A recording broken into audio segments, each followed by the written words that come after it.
The Specialized Kenevo SL is a bike that I rode once and realised I had to have one. You know that moment of clarity when you realised this is for me? It's also one of very few e-bikes that are available as a frame set, which gives you the ultimate freedom to design and spec your own bike.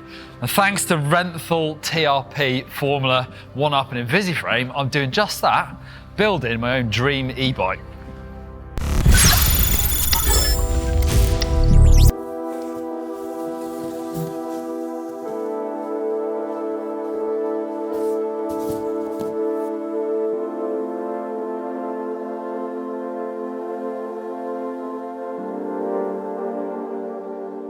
So this is a Specialized Kenevo SL S-Works frame set in an S3 size. I'm 5'10" and I've tried the S4, but I felt like it was too big with quite a tall standover as well. So I've gone for the S3, which feels like it fits me perfectly.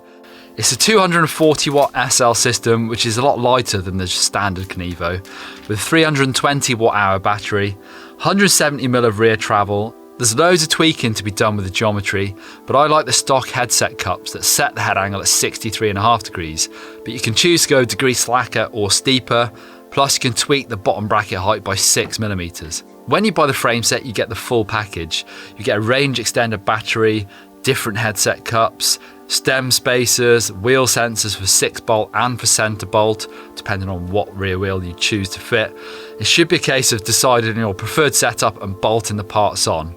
You even have pre-inserted internal cable routing for a dropper post and the rear mech. Cranks, chainring and chain device are all included. The Invisiframe kit is custom to fit the bike perfectly to the millimetre. Literally, this fits an S3 size Kenevo SL frame set and nothing else. So this protects the frame from the trail and keeping it looking great. It's a grey, black, raw carbon frame.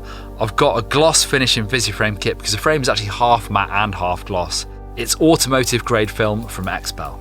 If you pick up a few small scratches on the Invisiframe, you can actually get rid of them with a little bit of heat and the kit won't go yellow. Plus, if you damage part of the kit, you can easily replace it.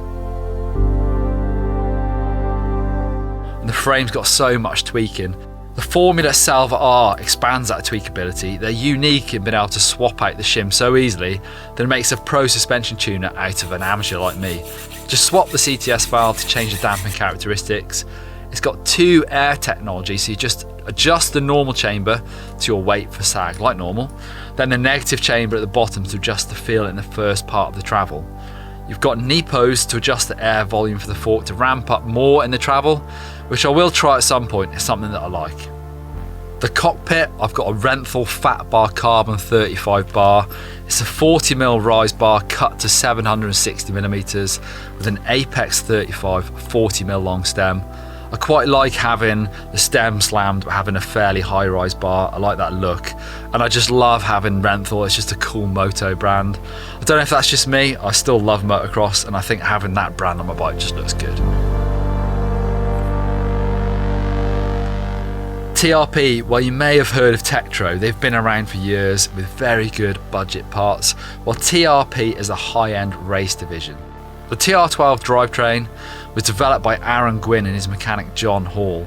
It's got a TR12 rear derailleur with a carbon cage and upper link. It's got a ratchet style clutch system, even got a little chain length indicator to make sure you get it set up right. The shifter has more carbon fibre and ball bearings in the pivots. It's got adjustability as well, so I moved the lever around a little and got it lined up nicely with the high-spec mount to the brake lever. Linear G wheels from Formula, they're 29ers, obviously, alloy rims, built for proper hard riding. The G stands for gravity. Hopefully these wheels aren't going to have an easy life. They've got a 30mm interior width and 4-pole free hub with 60 points of engagement. The brakes are the TRP DHR Evo Gold. Check out the gold bits on the bike. They've got 4 piston calipers running on mineral oil. It's got 2.3mm thick rotors for better heat dissipation over the standard 1.8mm that you find from other brands. 200mm rotor at the rear and a big 220 up front.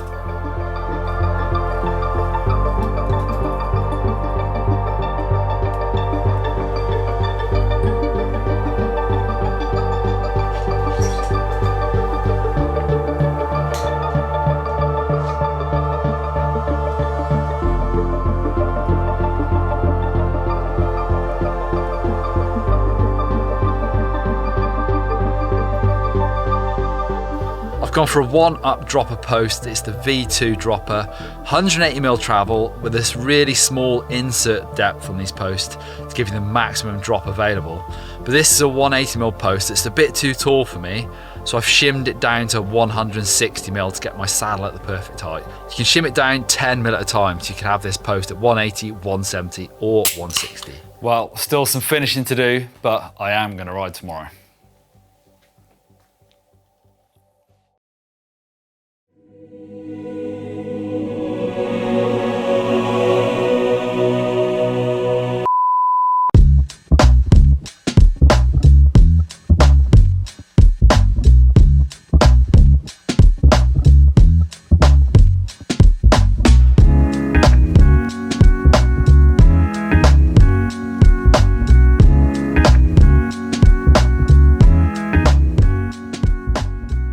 Here it is, I finished it. It was a long day of building a workshop, but it's worth it. I'm gonna ride it today.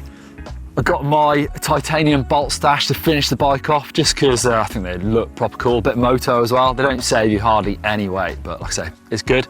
I didn't really use many because the bike, surprisingly, came with loads of bits anyway. So the TRP brakes come with full tie bolts for the calipers and for the discs. The bike comes with a bolt that's a shop bolt that's tie, and even that seat collar. So all I did was put 2 in the stem, and job was a good one. Went for a little spin down the road, little shakedown, and I moved the dropper post lever fully outboard just so I got it in the right spot. Set my tyre pressures, 28 psi rear, 25 psi up front. That was it. Time to ride this thing properly.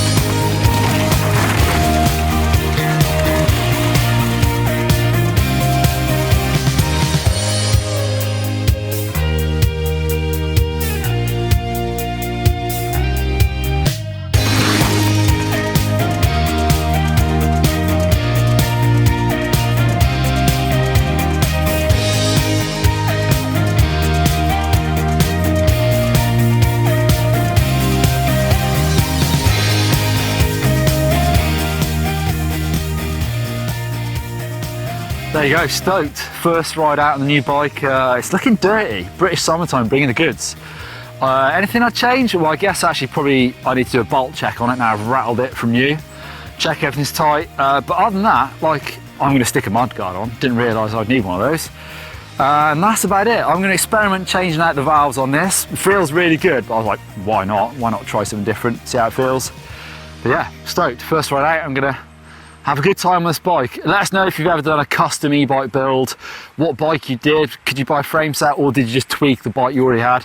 Give us a thumbs up if you love my bike as much as yours.